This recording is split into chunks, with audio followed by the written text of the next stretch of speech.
Oke, halo teman-teman semua. Ketemu lagi sama aku, Salbi. Hari ini aku pengen sharing terkait semester 2 selama menjalani profesi psikologi klinis, S2 profesi psikologi klinis. Aku spesifiknya dewasa. Sebelum-sebelumnya aku udah sharing terkait banyak hal gitu ya, mulai dari seleksi, terus juga proses menunggunya seperti apa, terus juga semester 1 kayak gimana. Dan hari ini aku akan sharing terkait pengalaman aku di semester 2. Jadi sebenarnya baru banget selesai gitu ya semester 2-nya, untuk kelasnya aja sih sebenarnya. Kelasnya itu kemarin deh hari Rabu sekitar tanggal 15 Juni itu udah selesai, tapi masih ada tugas-tugas ya yang masih deadline-nya sampai sekitar akhir Juni gitu ya. Akhir Juni masih ada deadline tugas. Jadi sekarang masih ada beberapa tugas lah yang harus diselesaikan, tapi kelasnya sejauh ini informasinya sih udah selesai gitu. Yang dimana nanti semester 3 akan dilanjutkan dengan praktek gitu ya, PKPP gitu. Jadi udah ke institusi. Nah, aku ingin sharing mulai dari mata kuliahnya, terus juga apa aja yang dipelajarin. Mungkin nggak ada yang kurang detail, nanti mungkin teman-teman boleh tanyakan aja.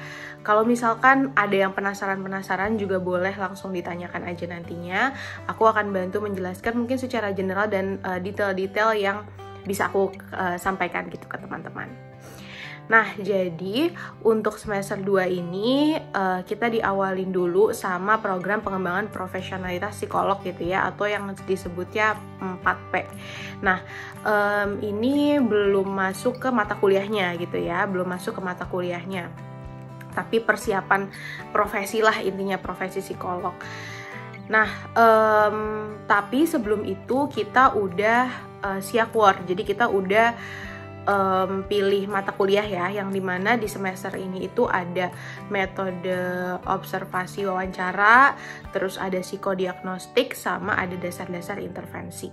Nah, setelah siakwar itu sebenarnya kita nggak war sih, karena kan udah dipaketin ya, dan semuanya dapat, dan semuanya satu kelas. Jadi kita tinggal milih aja. Tapi ada perbedaan nih kalau misalkan di siaknya gitu ya, di jadwalnya udah ada tuh setiap hari apa aja kuliahnya, tapi ternyata sistemnya itu berbeda dengan kuliah biasanya. Nah, sistem semester 2 ini adalah sistem blok. Jadi misalkan ya sebulan metode observasi wawancara dulu, terus jadi setiap full gitu ya, setiap hari MOW, terus setelah selesai MOW nanti full psikodiagnosis selesai, baru dilanjut sama dasar-dasar intervensi full juga gitu. Jadi menyelesaikan satu persatu gitu. Kalau misalkan biasanya kan, misalkan di dalam satu minggu ada 3 mata kuliah ya, 3 mata kuliah itu. Nah, kalau misalkan sekarang di semester 2 ini beda gitu, sistemnya nggak seperti itu. Nah, jadi seperti yang aku bilang sebelum mulai kelas itu ada yang 4P tadi, program pengembangan profesional psikolog, itu ada di tanggal 7 sampai 8 Februari 2022. Nah, itu 2 hari gitu ya, 2 hari intens dari pagi sampai sore. Itu dosennya ganti-ganti gitu ya. Jadi sehari tuh kalau nggak salah sekitar ada 2 materi. Di situ tuh kayak digali lagi gitu. Ada discover ourselves gitu ya, terus ada kita tuh mimpinya tuh apa, terus juga sebagai profesi psikolog tuh seperti apa gitu. Kita diminta untuk menggali lagi terkait diri kita sendiri dan terkait keinginan kita untuk jadi psikolog. Intinya mungkin aku nggak jelaskan secara detail, tapi intinya terkait pengembangan profesionalitas kita sebagai psikolog. Nah, di situ juga diajarin etikanya gitu. Jadi ini adalah awal dari semester yang dimana dijelaskan terkait dasar-dasar lagi terkait profesionalitas psikolog gitu. Terus selesai di 7-8 Februari itu, aku agak lupa sih, sejujurnya aku agak lupa apakah etika itu di 7-8 Februari, tapi harusnya di minggu itulah intinya. Di minggu itu udah ada si 4P ini yang beserta sama ngejelasin etika. Terus setelah si 4P ini berjalan, kita udah langsung ada tugas gitu. Jadi kebetulan blok pertama itu ada metode observasi wawancara atau yang biasa kita sebutnya juga MOW. Nah, MOW-nya itu kelasnya dimulai di 14 Februari, tapi di rentang setelah tanggal 8 sampai sebelum tanggal 14 itu udah ada tugas. Kebetulan tugas kelompok waktu itu bikin presentasi gitulah, presentasi. Kita juga udah dikasih bahan-bahan mata pelajaran, bahan ajarnya kayak buku gitu-gitu juga udah dikasih. Jadwal lengkapnya juga sebenarnya udah ada untuk si MOE ini. Nah, di MOE ini tuh sebenarnya belajar apa aja sih? MOE ini tuh belajar ada metode wawancara klinis, ada skit, anamnesa, format laporan, wawancara setting forensik, wawancara setting rumah sakit. Nah, khusus forensik dan rumah sakit ini ngundang narasumber gitu ya, ngundang dosen tamu gitu. Pokoknya semacam observasi dan wawancara, yang dimana itu menjadi dasar banget ya untuk seorang psikolog. Kebetulan juga di sini udah ada dikit-dikit gitu ya, dikit-dikit terkait motivational interviewing, yang dimana motivational interviewing lebih dalamnya lagi dibahas ketika di mata kuliah dasar-dasar intervensi. Nah, untuk MOW ini selain kuliahnya ceramah gitu ya, kebetulan pas aku masih full online kalau yang MOW, dan itu dari hampir setiap hari sih, kayaknya setiap hari deh. Kalau misalkan ada libur juga liburnya sedikit gitu ya. Kecuali Sabtu Minggu ya, Senin sampai Jumat kayaknya hampir setiap hari. Untuk yang kosongnya sedikit, itu dari jam 9 sampai jam 3 sore. Itu kadang-kadang juga lebih dari jam 9 gitu baru selesai tuh, selesai di atas jam 3 tuh juga kadang-kadang belum selesai gitu, misalkan jam 4 atau jam setengah 5. Tapi ada juga beberapa hari yang nggak sampai jam 3 juga, tapi mayoritas jam 9 sampai jam 3. Jadi sebenarnya juga kadang-kadang mengikuti availability dari dosennya juga gitu. Misalkan dosennya memang butuh nih sampai jam 3, atau misalkan bisa nih dipakin sampai jam berapa gitu, ada penyesuaian, tapi seringnya jam 9 sampai jam 3 sore gitu. Nah, selain kuliah ceramah, sebenarnya ada praktek-prakteknya juga. Kita sering banget praktek di MOW ini. Kadang-kadang kita dibagi ya ke breakout room, terus kita latihan untuk observasi dan wawancara bareng sama teman-teman antar mahasiswa gitu. Selain praktikum kayak gitu, ada praktikum role play juga sama aktor. Nah, itu waktu itu kita belajarnya juga wawancaranya bertiga gitu, satu kelompok. Terus ada praktikum sama real case juga. Nah, praktikum sama real case ini kita cari sendiri partner yang akan diwawancara gitu ya. Kita waktu itu ini sih lebih ke nyari lewat teman-teman di Instagram gitu. Aku waktu itu pengennya nggak terlalu aku kenal sama dia tapi nggak terlalu dekat gitu. Waktu itu aku memilihnya, akhirnya aku melakukan si tugas praktikum ini. Nah, tugas-tugas praktikum ini juga dibuat laporan-laporannya. Nah, laporan-laporan ini juga ada yang per kelompok, ada yang individu juga. Nah, tapi tugasnya juga ada yang lain ya, kayak misalkan pas diajarin terkait format laporan untuk misalkan kayak consultation report gitu, kita juga latihan untuk bikin. Terus coba untuk menganalisis kasus-kasus itu dengan teori-teori psikologi gitu. Jadi tugas-tugasnya seputar itu. Untuk deadline sebenarnya cukup tight gitu ya. Kadang-kadang ada yang misalkan baru selesai kelas tapi malamnya, kalau nggak salah malamnya atau besok paginya gitu dikumpulin, ada juga. Tapi ada yang jaraknya juga lumayan gitu. Jadi tergantung dari tugasnya sih untuk deadline-nya gitu. Terus itu untuk MOW. Nah, dilanjutkan dengan blok yang kedua itu psikodiagnostik. Nah, psikodiagnostik ini dimulai dari 14 Maret 2022. Nah, pas mulai psikodiagnosis ini masih ada deadline tugas MOW gitu. Jadi masih harus menyelesaikan tugas MOW pas si psikodiagnostiknya mulai. Nah, psikodiagnostik ini kan kita belajar dari alat ukur psikologi gitu ya. Administrasinya, scoring, dan lain sebagainya. Nah, beberapa alat ukurnya itu ada Rorschach, ada grafologi, ada grafis yang dimana terdiri dari DAT, Baum, HTP, Wartek gitu-gitu. Terus ada TAT, ada hand test, ada untuk inventory-nya ada GHQ, QOL, Omni, SSCT, BDI, macam-macam gitu ya, banyak inventory-nya yang diajarkan juga. Terus ada neuropsikologi, di situ ada MMSE dan lain sebagainya. Pokoknya macam-macam di situ diajarin. Yang dimana ini adalah insight luar biasa banget sih buat aku. Pas MOE aku juga mendapatkan insight banyak banget gitu ya. Aku ngerasa ternyata selama ini tuh aku banyak banget belum tahu gitu. Walaupun aku misalkan udah di S1 udah sempet ada kayak belajar wawancara, tapi pas di MOE itu bener-bener lebih dalam lagi, lebih klinikal lagi gitu kali ya. Terus juga karena udah awal dari belajar konseling gitu, jadi semakin detail juga yang diajarkan. Bahkan hal-hal yang sebelumnya aku kira A gitu ya, ternyata MOE setelah digali lagi sebenarnya nggak mutlak gitu, nggak A, tapi ya ada pertimbangan-pertimbangan lain dan lain sebagainya. Jadi sebenarnya insight-nya penuh banget sih ketika di MO ini, dan ditambah lagi pas psikodiagnostik gitu ya. Jujur pas S1 aku tuh tidak terlalu mengenal alat ukur psikologi gitu, hanya alat ukur yang mungkin common banget gitu ya di umum.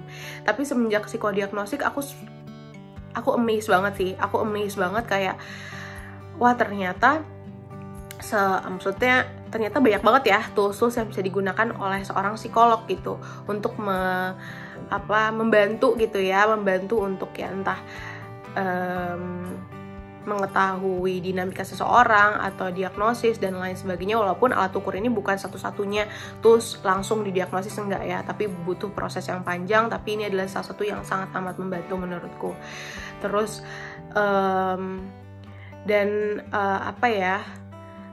aku semakin merasa gitu ya kalau psikodiagnostik ini alat ukur ini sepowerful itu gitu. Oke, bukan salah satu alat, tapi salah satu alat yang bisa membantu gitu ya, bukan satu-satunya alat tapi salah satu alat yang bisa membantu. Ini sesuatu yang baru banget sih buat aku gitu. Walaupun mungkin beberapa alat ukur udah pernah di-mention juga ya di S1, tapi di sini lebih banyak lagi. Dan yang dulu misalkan kayak cuma disebut aja Rorschach gitu, sekarang kita ngeliat dan diajarin gitu ya gimana scoring dan lain sebagainya, itu wow banget sih buat aku. Dan tapi di satu sisi gitu ya, psikodiagnostik menurutku dibanding MOE dan dasar-dasar intervensi ini yang paling berat sih gitu ya, karena tugasnya tight banget gitu. Misalkan Rorschach dapat kelas 2 hari gitu, ya tugasnya juga harus langsung dikumpulin misalkan gitu. Ada yang misalkan juga hari ini ada tugasnya, besok langsung dikumpulin, atau ada yang deadline-nya agak lebih jauh juga ada. Jadi sebenarnya balik lagi sih menyesuaikan dengan tugasnya, tapi tugasnya paling banyak di psikodiagnostik gitu. Nah ini juga waktu itu aku masih online gitu, sama kayak MOE masih full online. Kelasnya juga sama jam 9 sampai jam 3 dan hampir full sih Senin sampai Jumat gitu, tapi ada beberapa waktu juga yang kosong walaupun gak banyak.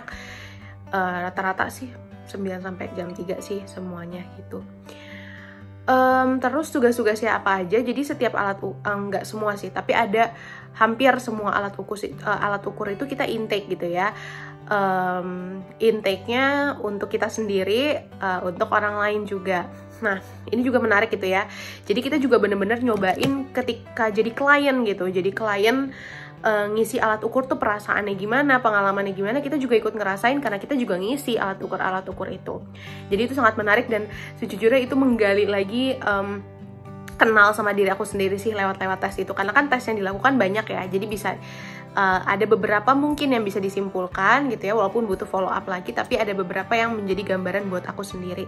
Jadi insight baru buat aku dan jadi bahan refleksi banget gitu sih buat aku. Jadi oh ternyata yang selama ini aku kira aku A, ternyata divalidasi nih di alat ukur ini misalkan gitu. Jadi sangat amat membantu aku juga gitu ya. Dan ngerasain juga untuk intake ke orang lainnya gitu, walaupun ya memang nggak tatap muka, tapi kerasa lah pengalamannya, experience-nya ketika intake ke orang lain gitu. Oh iya, aku keinget juga ketika MOE pun kita tuh selalu diminta untuk kayak nyiapin cerita sebelum praktikum. Jadi kayak cerita gratis ya bareng teman-teman mahasiswa gitu. Jadi dibantu untuk konseling, untuk wawancaranya gitu dibantu. Jadi seakan-akan kayak kita emang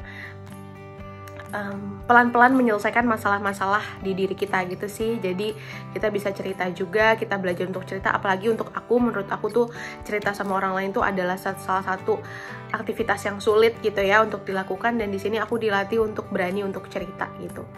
Nah itu mungkin kalau yang terkait cerita itu lebih ke lanjutnya ke dasar-dasar intervensi ya, yang ada juga beberapa hal yang sejenis kayak gitu. Nah, masuk lagi ke psikodiagnostik, selain kita diminta untuk intake hampir semua tesnya, kita juga ada tugas-tugasnya ya. Jadi setiap kita intake itu tuh ada laporannya lah gitu. Nah, itu ada tugas individu, ada tugas kelompok. Terus nanti ada juga yang laporan finalnya yang semuanya gitu ya, gabungan dari beberapa alat ukurnya. Nah, psikodiagnostik itu kan kita full online ya kemarin. Jadi di tanggal 15 Juni kemarin, di hari Rabu 15 Juni kemarin, kita ada kelas tambahan untuk mengadministrasikan alat ukurnya TAT sama WB gitu ya.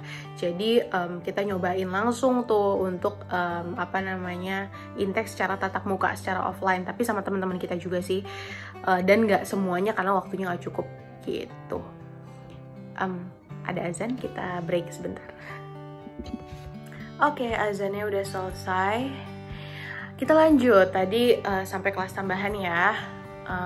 Nah, kalau misalkan itu psikodiagnosis sudah gitu ya. Nah, dilanjut di 21 April 2022-nya itu kita mulai kuliah dasar-dasar intervensi. Nah, kalau misalkan dasar-dasar intervensi ini sebelum lebaran kita full online. Tapi setelah lebaran udah mulai full offline gitu. Iya, semua kelasnya setelah lebaran itu offline. Kecuali ada satu kelas family therapy itu online, tapi sisanya offline semua. Nah, apa aja sih intervensi-intervensi yang kita pelajarin selama di mata kuliah dasar-dasar intervensi? Itu ada yang pertama konseling, itu di pertama gitu ya, terus dilanjut sama CBT, dilanjut lagi sama motivational interviewing, ada family therapy, ada group therapy juga. Nah, ini aku juga, aku seneng banget sih, jujur aku semester 2 ini aku seneng banget walaupun berat, tapi insight-nya banyak banget gitu. Dulu aku denger CBT tuh cuma ya udah baca buku atau denger aja gitu, tapi sekarang aku bisa belajar CBT gitu. Itu tuh bener-bener yang kayak berkah banget deh buat aku gitu ya. Dan begitu juga dengan terapi-terapi yang lain, psikoterapi yang lain lah intinya, pokoknya di dasar-dasar intervensi. Walaupun belum semua psikoterapi ya kita pelajarin, tapi ini udah bener-bener insightful banget buat aku. Nah, kalau untuk kelasnya emang ada metode ceramahnya juga, terus ada diskusinya juga, ada juga prakteknya gitu. Nah, kalau praktikum ini nggak di breakout rooms lagi karena udah offline kan ya beberapa setelah lebaran. Jadi ya udah kita mempraktekkan itu langsung sama antar mahasiswa, langsung di kelas gitu. Dan senengnya juga ada demonya gitu loh, maksudnya jadi dosennya juga mempraktekkan psikoterapinya gitu, mencontohkan yang dimana kliennya di situ adalah mahasiswanya gitu. Terus ada juga yang selain dipraktekin sama dosennya, ada juga yang volunteer gitu dari antar kita untuk jadi untuk mempraktekkan di depan teman-temannya gitu. Jadi ini sangat amat menarik dan penuh insight gitu. Sama seperti MOE tadi ya, jadi kita diminta untuk bawa cerita kita gitu ya sebelum kelas, kayak misalkan CBT kayak gitu, konseling iya juga kalau nggak salah. Pokoknya beberapa terapi tuh kita diminta untuk bawa cerita kita, terus kita ceritain ketika dengan nanti teman kita jadi terapisnya lah istilahnya gitu, untuk bantu permasalahan kita dengan terapi yang lagi diajarkan. Nah, dasar-dasar intervensi juga tugasnya ada yang individu, ada yang kelompok, macam-macam. Untuk deadline-nya kayaknya kalau di dasar-dasar intervensi deadline-nya hampir nggak ada yang terlalu mepet deh kalau nggak salah ya. Nggak ada yang terlalu mepet, dan sebenarnya berbeda dengan MOE dan psikodiagnostik, jadwalnya ini agak renggang-renggang gitu. agak renggang-renggang, tapi walaupun masih tetap ada tugas sih, renggang-renggang itu kita tetap mengerjakan tugas, tapi nggak hampir dalam seminggu tuh nggak yang setiap hari gitu, tapi ya kelasnya rata-rata ya jam 9 sampai jam 3 atau jam 9 sampai siang gitu, macem-macem lah, tergantung kebutuhannya juga. Tapi emang kelasnya agak lebih renggang-renggang, makanya jaraknya agak lama ya, dari kelas 21 April sampai kemarin terakhir tuh Senin ya, sekitar 13 Juni gitulah, 13 Juni gitu baru selesai. Itu sih kurang lebih untuk dasar-dasar intervensi, dan aku masih ada 2 tugas lagi yang belum selesai, yang deadline-nya masih di minggu depan sama minggu depannya lagi. Itu masih ada tugas individu dan tugas kelompok. Seneng banget akhirnya bisa sharing lagi proses di semester 2, dan udah mau masuk lagi ke semester 3 gitu ya. Masuknya aku belum tahu info pastinya sih masuknya kapan, tapi setelah ini ada libur dulu, jadi baru nanti ke institusi gitu. Pokoknya semua bisa teratasi kok teman-teman. Nanti kalau teman-teman di sini menjalani nanti semester 2 gitu ya, walaupun berat karena emang ini mungkin banyak hal baru gitu ya, banyak hal baru dan tugasnya juga cukup tight gitu ya, tapi tugasnya justru bikin kita refleksi juga sih gitu. Jadi ini sangat amat menyenangkan, tantangan mungkin ya, lebih menantang, bukan yang sulit yang kayak gimana, tapi lebih menantang dan sangat amat banyak insight. Dan aku merasa kayak ini bener-bener hal yang daging banget materi-materinya gitu. Jadi aku bersyukur banget dengan belajar di semester 2 ini. Ya semester sebelumnya juga aku menyebutkan ini ya, aku merasa bersyukur, tapi di sini memang banyak banget hal barunya gitu, dan yang dari dulu aku penasaran gitu ya, ini tuh kayak di sini tuh banyak dapatnya gitu. Jadi itu sih mungkin yang makin bikin semester ini cukup berkesan gitu. Dan berkesanan juga akhirnya ketemu sama teman-teman seangkatan gitu ya, di KLD, klinis dewasa. Terus kita juga sempat pergi bareng-bareng juga, jadi mengenal satu sama lain, bisa ngobrolnya juga lebih banyak gitu, karena nggak cuma pas kerja kelompok aja, tapi pas jeda-jeda kelas juga. Jadi itu sih mungkin yang bisa aku share ke teman-teman. Kalau misalkan ada yang kurang-kurang atau ada yang pengen tahuin lagi, boleh banget untuk seperti biasa ditanyakan di kolom chat atau menghubungi aku via DM ya.